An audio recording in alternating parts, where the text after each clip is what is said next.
Non, mais il y en a qui sont très bizarres quand même. J'ai vu des commentaires là sur certaines de mes vidéos. Ouais, il y en a marre de ton blabla.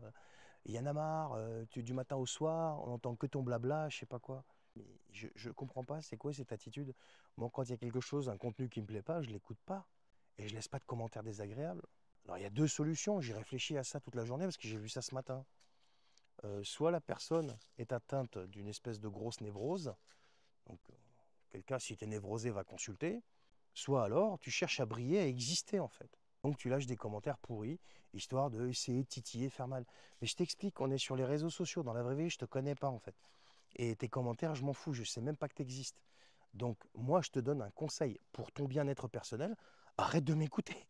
Si t'aimes pas mon contenu, arrête de m'écouter. Si tu aimes mon contenu, tu es le bienvenu, bien sûr. Ça s'adresse à ceux qui n'aiment pas mon contenu et qui mettent des commentaires. Ceux qui n'aiment pas mon contenu et que, voilà, il n'y a pas de problème. Mais ceux qui viennent m'expliquer blabla du matin au soir, c'est quand même s'auto-saboter. Tu mets un commentaire que tu n'aimes pas ce que je fais, mais que je te saoule du matin au soir. Mais arrête de m'écouter, pourquoi tu m'écoutes? Tu comprends ce que je veux dire? Donc, désabonne-toi si tu n'es pas content, si tu n'aimes pas mon contenu. Pour les autres, vous êtes tous les bienvenus et je vous remercie parce qu'en écrasante majorité, ce sont des commentaires qui sont bienveillants.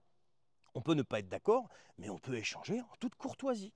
Et pour les névrosés, eh ben, allez consulter. Le général Burkhardt, les amis, chef d'état-major des armées qui est démissionnaire, vient de balancer une vérité que Macron ne veut pas entendre. Quand il est face au président de la République, il lui dit quoi? Il lui dit cash, nos stocks de munitions et de canons sont quasiment vides. Si demain on a un problème en France, on ne saura pas faire. Fin de citation du général Burkhardt, ça a été rapporté dans le Figaro. Donc en gros, il nous explique qu'on a vidé nos réserves pour un conflit à l'étranger et qu'aujourd'hui, on est à sec chez nous. Ça, c'est devant Macron.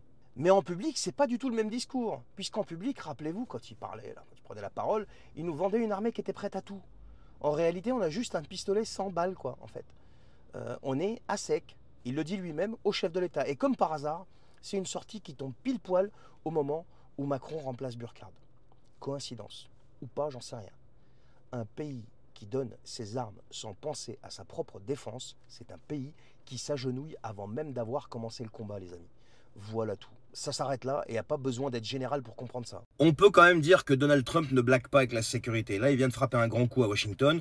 Depuis le 11 août, la police locale n'est plus dirigée par la maire, mais par Trump lui-même. Et pour appuyer ça, 800 militaires de la garde nationale ont été déployés dans les rues de Washington. Alors, il justifie cette décision en disant que la capitale est, je cite, plus dangereuse que Bagdad. Fin de citation. Et pour appuyer sa position et être dans la légalité, il utilise une loi spéciale, le Home Rule Act, qui lui donne le contrôle pour 30 jours, renouvelable si bien évidemment le Congrès le suit. Et en parallèle, il a ordonné le démantèlement immédiat des campements de sans-abri. Calmez-vous les gauchos, il a ordonné le démantèlement, mais avec relogement, mais loin du centre. Voilà.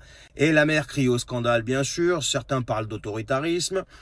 Surtout que les chiffres officiels montrent a priori une baisse des crimes violents d'après eux, mais Trump lui a priori vise l'image des soldats devant le Capitole. Ça frappe fort quand même et j'ai comme l'impression qu'il a une petite revanche à prendre ou une espèce de petite rancune quelque part.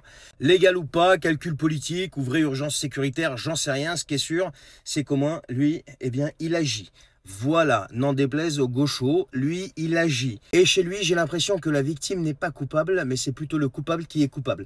Voilà, allez, je vous souhaite une bonne journée.